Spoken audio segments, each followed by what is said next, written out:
What's going on, guys? Welcome back into the channel, and in today's video we're going to be discussing dynamic dev traits within Madden. And essentially, just to break down what that means, we're going over how to increase devs within Madden franchise mode. This is a topic that I've gotten a couple of comments asking how this works, and it's certainly something that is not widely available information out there for you guys, and not something that I've made a video on before, something I've certainly alluded to and mentioned, but this is a really important topic for everybody to know about. There's a need for this information out there, so hopefully this video will be useful to you guys, and if it is, leave a like on the video and subscribe if you are not already. So without further ado, I'm going to be pulling from a couple of sources of information here. One of those sources of information is this dynamic dev trait guide that was created back on Madden 20 whenever they started to introduce all of these X Factors, superstars, the different traits, the different devs that they put into the game, because the dev system was different before then. And essentially what's going on here within this dev guide is a breakdown of what is required for you to go up to a certain development. As you'll see on the screen here, it actually states that this person was able to scrape the game's files and find the variables and formulas determining whether a player's dev trait increases or remains static at the end of the season.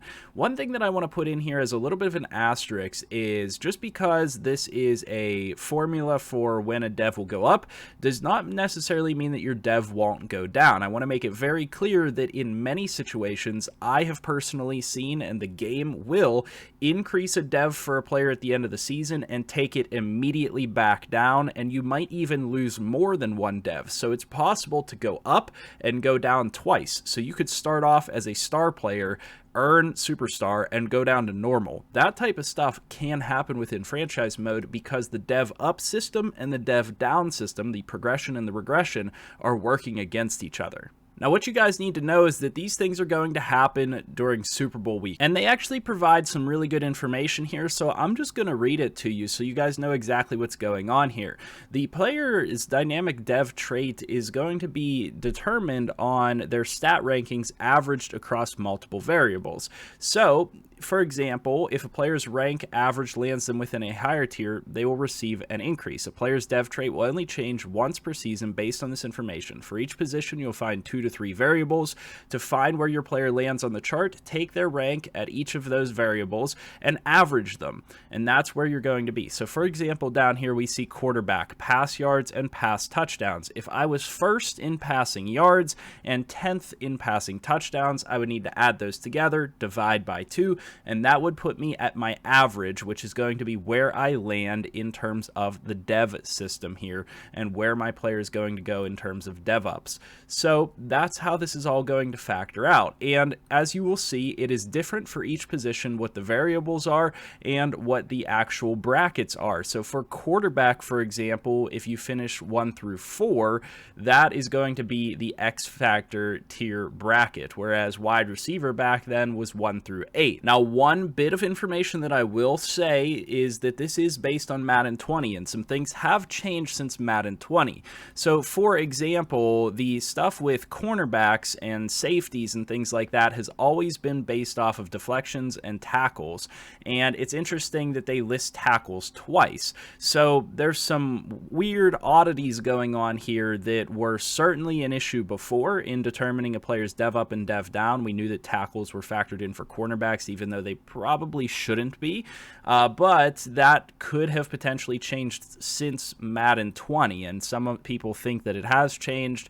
I know that there have been certain times where cornerbacks go up in dev that haven't been even close to the top of the league in tackles and things like that. So there are some oddities that I certainly want you to be aware of, but for most of this, these are going to be exactly the same as they were back for Madden 20. When you look at quarterbacks, you are taking the pass yards and pass touchdowns. That is what's going to matter there for you. Rush yards, rush touchdowns, those types of things. And that is in fact noted on these charts here. You'll see that positions highlighted in red do not contain typos, but I believe they are bugged.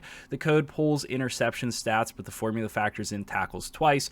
That's been reported to EA. And then there's another position here, 2 positions that have additional criteria. So for example, if a quarterback falls within these brackets and has +8 rushing touchdowns and +800 rushing yards, they'll get the bump.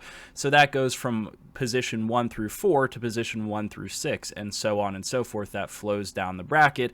If a running back falls into these categories, this is with receiving touchdowns and receiving yards, the bracket changes for them.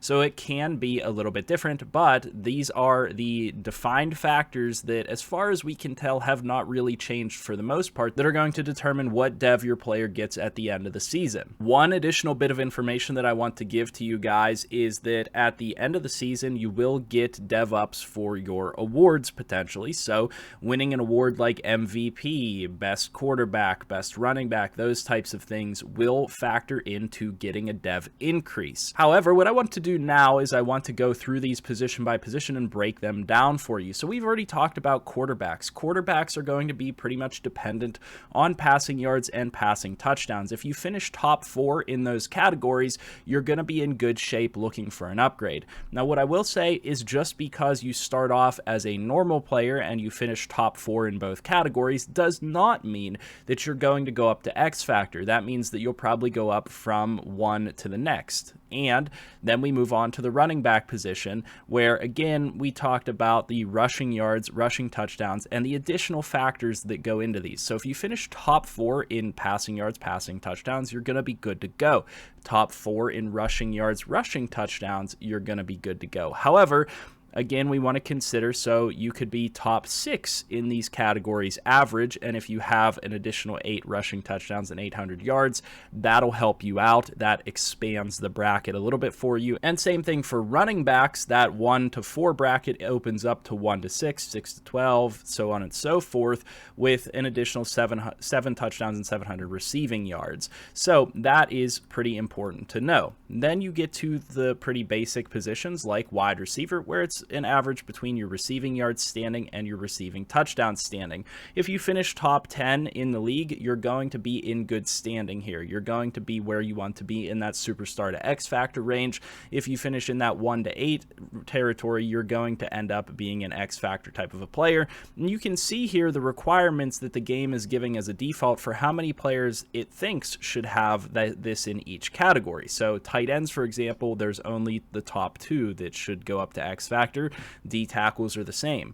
You're looking at 3 for right end, 3 for left end, and so on and so forth. And again, the positional requirements for these make sense with the D line, sacks, tackles for loss, tackles, those make sense. And then you get into the outside linebackers and inside linebackers where things are potentially glitched, and we were talking about tackles being counted twice. I'm not 100% sure that that's exactly the same as it has been. I have no evidence from anywhere to say that it's been updated, but I have heard talk that they have fixed some of the glitchiness with these defensive positions where it's double counting tackles and things of that nature. And guys, that's pretty much it. I mean, there's not a whole lot else to this. It is actually pretty straightforward whenever you think about it. If you're finishing at the top end of your position, you're going to be setting yourself up for success for dev increases, things of that nature. That's going to help you out. And you really just want to be looking to be top of the position in any way that you can, whether it's, one of your offensive positions, defensive positions. It seems like generally speaking, being a top 2 player is going to guarantee that you're getting an upgrade. Top 3 for a lot of these positions is where you want to be, and some of them are bracketed out a little bit wider than that. The last little tidbit of information that we have to give here, though, is that this changes now with the additional settings that are in Madden franchise mode. Now, I'm going to go ahead and switch over to Madden so I can show you exactly what I'm talking about. And as we transition over to Madden here, we have to talk about the numbers that we actually saw on that sheet. So that was awarding a total of somewhere in the mid-50s to mid-60s in terms of the number of X factors that it was actually awarding, which kind of lines up with the change in settings in Madden. So those brackets might be a little bit different now. They might be expanded a little bit further, because as a base setting, we actually get to see how many X factors the game is awarding here. So the game is, as a base setting, delivering 50 X factors.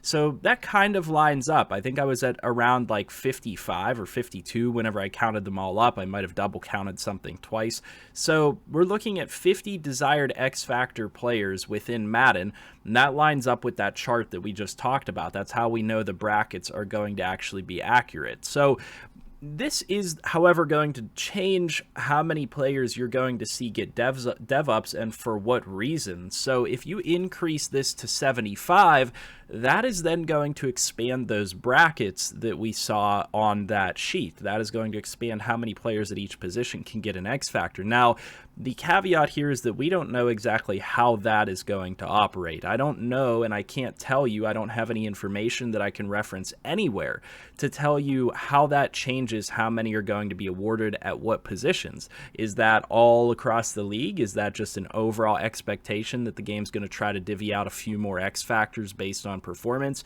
Is that a couple extra to each position? Is that 1 extra to quarterback, 2 extra to running back, 3 extra to receiver? Things like that. I can't tell you that. I don't know 100% for certain, but we do at the very least have a pretty good gauge based on that chart that somebody was able to put together a long time ago for us of how this is actually going to operate and what you need to know and what you need to achieve with your players to actually be able to earn a dev up at the end of the season. So again, with all that information being said, I hope that that was useful to you guys, and I hope that this will help to clear up some of the confusion surrounding it and what you need to do to actually get dev ups within franchise mode at the end of the season based on performance. If it did, leave a like on the video, subscribe to the channel if you have not already. I want to see you guys stick around and watch more of these videos because we're always putting out great content. As always, though, I hope that you guys have a good day, and I'll see you guys in the next video.